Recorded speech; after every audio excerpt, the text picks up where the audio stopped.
नमस्कार। कहानियों के इस सफ़र में आप सबका बहुत स्वागत है। आज हम सुनेंगे मृदुला सिन्हा जी की कहानी इनाम रिश्ता। कहानी शुरू करने से पहले मेरा आप सबसे विनम्र निवेदन है, यदि मेरे द्वारा सुनाई गई कहानियाँ आप सबको पसंद आती हों तो कृपया मेरे चैनल को ज़रूर सब्सक्राइब करें। चलिए सुनते हैं कहानी। चित्रा जी निमंत्रण पत्र के साथ हाथ में लिखे मनोहार पत्र के हर अक्षर को अपनी नज़रों से आंकती उनमें अंतर्निहित भावों को सहलाने लगी। कई बार पढ़े पत्र, सोचा विवाह में इकट्ठे लोग पूछेंगे मैं कौन हूँ, क्या रिश्ता है मेरा शालिग्राम जी से। क्या जवाब दूंगी मैं, क्या जवाब देंगे शालिग्राम जी। दोनों के बीच बने संबंध को मैंने कभी मानस पर उतारा भी नहीं। नाम देना तो दूर की बात थी, बार बार फटकारने के बाद भी वह अनजान, अबोल और बेनाम रिश्ता चित्रा जी को जाना पहचाना और बेहद आत्मीय लगने लगा था।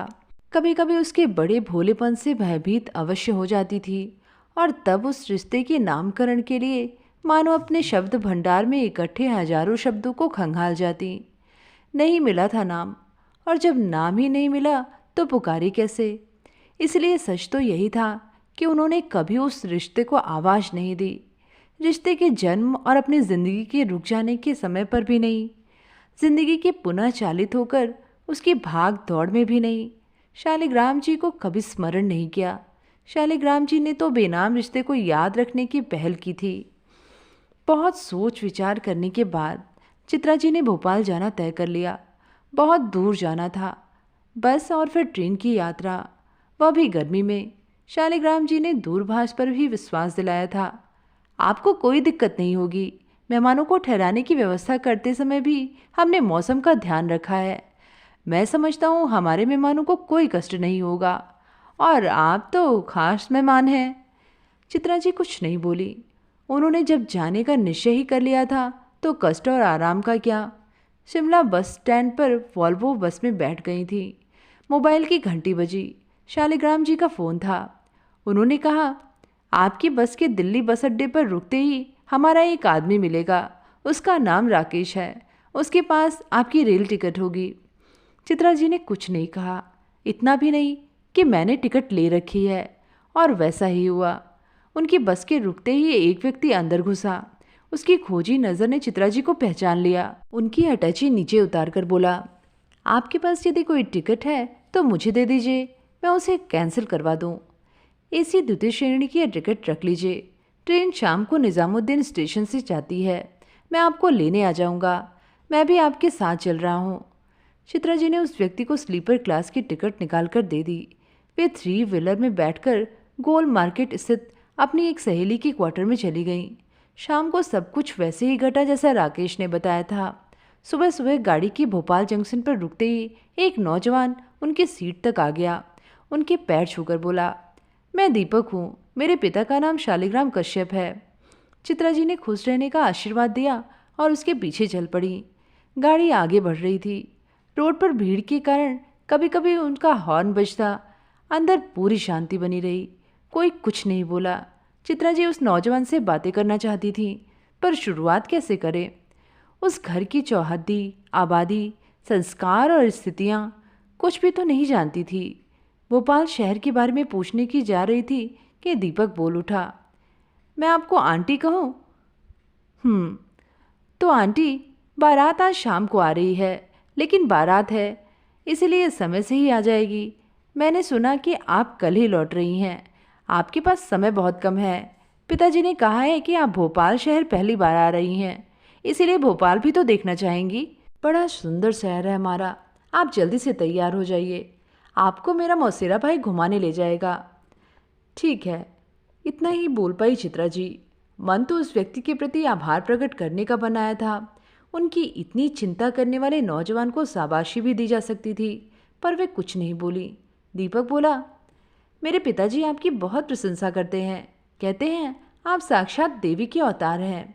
पर पता नहीं क्यों ना आप कभी भोपाल आई, ना हमें शिमला बुलाया। कुछ देर पहले ही आपके बारे में बताया, आपसे मिलने की चाहत पनप आई, इसलिए कई काम छोड़कर स्वयं स्टेशन आ गया। चित्रा जी कुछ बोलने के लिए जीवा पर शब्द सजाने लगी कि ड्राइवर ने गाड़ी में ब्रेक लगा दी। गाड़ी किसी गेस्ट हाउस के सामने रुकी। गाड़ी से उनका सामान निकालकर दीपक आगे बढ़ा। वे पीछे पीछे उन्हें अंदर तक पहुंचाकर बोला, आंटी आप यहाँ नहा धो लें, नाश्ता घर पर ही करना है, फिर आप भोपाल दर्शन के लिए निकलेंगी। दोपहर का भोजन भी घर पर ही है।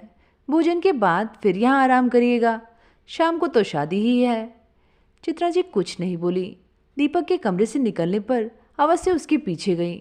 आंखों की पहुंच से उसकी काया ओझल हो जाने पर पीछे लौट कमरे की सिटकनी बंद कर बिस्तर पर लेट गईं। सोचने लगी, दीपक कितना लायक लड़का है, 19-20 वर्ष का होगा, इतना जिम्मेदार और पितृभक्त। समाज नाहक परेशान है कि युवा पीढ़ी बिगड़ गई है। मेरे साथ थोड़ी देर गुजार कर इस युवा ने मेरे मन में जगह बना ली, पर श्रेय तो उसके पिता को ही जाता है, शालिग्राम जी को। उनका ध्यान आते ही चित्रा जी उठ बैठी, अपना ध्यान बटाने के लिए तैयार होने लगी। चित्रा जी के नहा धोकर तैयार होते ही नरेश आ गया था। उन्हें नाश्ते के लिए ले जाते हुए पूछा, आप दीपक की बुआ जी हैं? उसकी 2 बुआओं से मिल चुका हूँ, आपसे पहली बार मिला। दीपक का मैं मित्र हूँ। शालिग्राम जी शीघ्रता से गेट पर पहुंचे। उन्होंने चित्रा जी का अभिवादन किया। नरेश ने कहा, घुमा लाया आंटी को भोपाल, इन्हें तीनों ताल अच्छे लगे। नरेश इतना नहीं कहता तो शायद चित्रा जी सामने खड़े व्यक्ति को पहचान भी नहीं पाती। कुछ दरक गया था चित्रा जी के अंदर। उन्होंने अपने को संभाला। हाथ जोड़कर उनके अभिवादन का उत्तर देते हुए चेहरे पर भी मुस्कान थी। नाश्ते का इंतजाम फ्लैट के बाहर वाले हिस्से में ही किया गया था। कुछ लोग नाश्ता समाप्त कर चुके थे, कुछ का जारी था, कुछ आने वाले थे। शालिग्राम जी को चित्रा जी को लेकर नाश्ते के स्थान पर पहुंचने में 2 मिनट भी नहीं लगे होंगे, पर वहां उपस्थित नाश्ता कर रहे मेहमानों के प्लेट में पड़े स्वादिष्ट व्यंजनों में मानो एक विशेष व्यंजन आ टपका। ये कौन है? प्रश्न पसरा। इन्हें तो पहले कभी नहीं देखा। स्वाद लेने लगे लोग। आपस में प्रश्नों का आदान प्रदान हो रहा था। उत्तर किसी के पास नहीं था। शालिग्राम जी की पत्नी माला भी आ गई। रिश्तेदारों से नाश्ते का स्वाद पूछती, कुछ और लेने का आग्रह करती आगे बढ़ रही थी। किसी ने पूछ ही लिया, वे कौन है? कोटक की साड़ी में वे सुंदर सी महिला। माला ने इधर उधर आंखें दौड़ाई। दूसरी ने स्वर दबाकर कहा, वही जो शालिग्राम जी के साथ हैं। उन्हें शालिग्राम जी ने स्वयं अपने हाथों से प्लेट लगा कर दी है, देखिए। ठीक ही तो कहा था सबने। माला ने यही देखा। चाय का प्याला लिए खड़े थे शालिग्राम जी, सौम्य आकृति, लगभग उसकी ही हम उम्र, बड़े सलीके से नाश्ता कर रही। कौन है ये महिला? शालिग्राम जी ने कभी इनका जिक्र नहीं किया। आमंत्रण भेजने वाली सूची भी माला ने मढ़ी थी। किसी अनजान महिला का नाम नहीं था। फिर कौन है यह? प्रश्न तो अनेक थे, पर वह अवसर नहीं था पति से प्रश्न पूछने का, जबकि अधिकांश मेहमानों के बीच यही प्रश्न बॉल की भांति दिन भर उछलता उसकी पाली में भी आता रहा। रीति रिवाज और रस्म अदायगी में सब एक दूसरे से पूछते रहे। दोपहर के लंच के समय भी चित्रा जी आ गई थी। शालिग्राम जी की एक साली उनके पास गई। पूछा, आप कहाँ से आई हैं? दूसरा प्रश्न पूछने ही वाली थी, आप मेरे जीजा जी को कैसे जानती हैं? इस बीच स्वयं जीजा जी उपस्थित हो गए थे। उन्होंने अपनी साली को किसी और विशेष मेहमान की खातिरदारी में लगा दिया था। गेस्ट हाउस में आराम करते हुए चित्रा जी का मन कई मसलों में उलझ गया था। बहुत दिनों बाद 25 वर्ष पूर्व घटी घटना का संपूर्ण दृश्य नजरों के सामने रूढ़ हो गया। शिमला से गाड़ी में पति पत्नी और दोनों बच्चों का कुल्लू मनाली के लिए प्रस्थान। थोड़ी दूरी पर जाते ही गाड़ी का खड्डे में गिरना, पति के सिर में चोट आना, उनका होश नहीं लौटना, डॉक्टर से बातचीत, बेहाल बेहोश चित्रा जी के सामने डॉक्टर की एक मांग पर शीघ्रता से विचार करने का आग्रह। अकेली खड़ी चित्रा जी, 2 नन्हे बच्चे माँ से चिपके, अपना पराया कोई साथ नहीं था। निर्णय लेना था चित्रा जी को। सब कुछ चला गया था। जो बचा था उसकी मांग थी। चित्रा जी ने वह वस्तु देना स्वीकार कर लिया जो उनकी थी। डॉक्टर का सुझाव, और फिर मृत्यु के करीब गया व्यक्ति जीवित हो गया। स्मृतियों में जीवित था वह दृश्य, कभी कभी जीवंत हो जाता, पर चित्रा जी ने दृढ़ निश्चय कर उन यादों को नज़र के सामने से हटा लिया था। शुभ शुभ का अवसर था। जो बीत गई वह बात गई। कविता वे क्लास में पढ़ाती आई हैं। जिस लड़की का विवाह है उसके लिए शुभ सोचना है। अवसर और समय की यही मांग थी। बारात दरवाजे थी। स्वागत में खड़े स्त्री पुरुष तिरछी नजरों से चित्रा जी की ओर अवश्य देखते रहे। प्रश्न वही, कौन है यह, क्या रिश्ता है शालिग्राम जी से? शालिग्राम जी ने द्वार पर ही अपने समधी से चित्रा जी का परिचय कराया था। उनकी 2 सालियां अपने पतियों के साथ वहीं खड़ी थीं। उनका परिचय नहीं कराया और यह खबर उस भीड़ भरे स्थल पर भी आसानी से यात्रा कर गई। शादी और घराती के भोजनोपरांत विवाह के रस्म पूरे किए जाने लगे। शालिग्राम जी को पंडित जी द्वारा मंडप पर कन्यादान के लिए बुलाया गया। मंडप पर बैठने के पूर्व उन्होंने चारों ओर निगाहें घुमाई। उनकी दृष्टि के सम्मुख वह चेहरा नहीं आया जिसकी उन्हें खोज थी।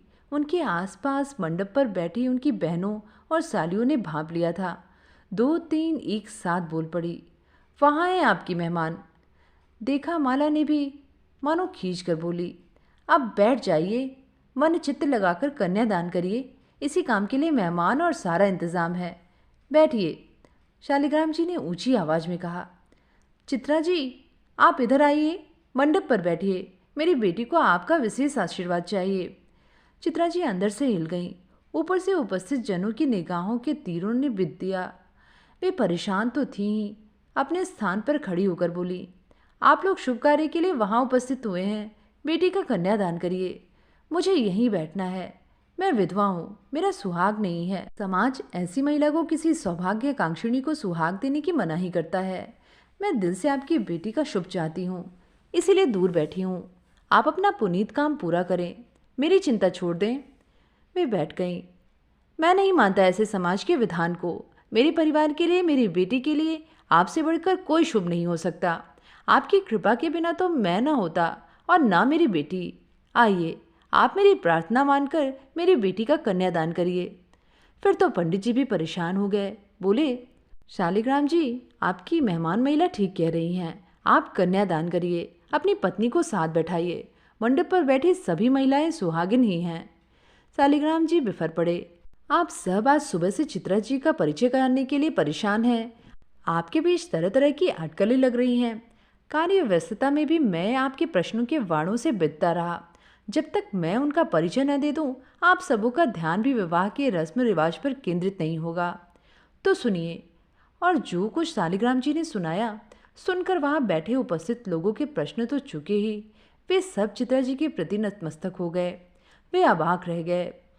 25 वर्ष पूर्व एक घटना में चित्रा जी के पति घायल हो गए। उनके मस्तिष्क ने काम करना बंद कर दिया था। जिस अस्पताल में उन्हें लाया गया, उसी के एक कमरे में मैं ऑपरेशन बेड पर लेटा था। मेरे दिल ने काम करना बंद कर दिया था। चिकित्सकों ने निर्णय लिया था, किसी का धड़कता दिल मिलने पर प्रत्यारोपण हो सकता है। आंख दान, किडनी दान जैसे अंग दान की बात तो सुनी गई थी। देह दान भी होने लगा था, पर हृदय दान तो तभी हो सकता है जब वह धड़कता हो, और जब तक दिल धड़कता है आदमी जिंदा है।